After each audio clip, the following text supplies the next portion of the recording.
Este ano temos cerca de 40 comercios que van a expoñer nos seus escaparates obras de artistas de aquí de Ribeira, máis a nivel comarcal.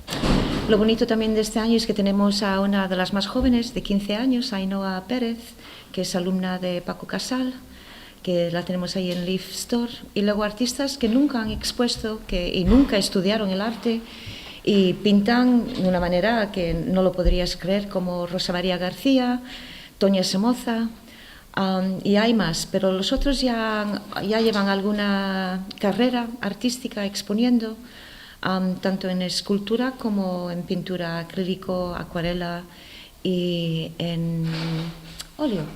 Sí.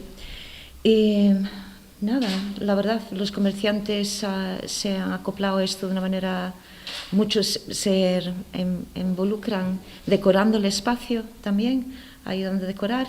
Otros les es más difícil porque a veces los productos son más grandes lo que pueden mover, pero siempre queda bonito. Los otros ya llevan alguna artística, tanto en pintura y en...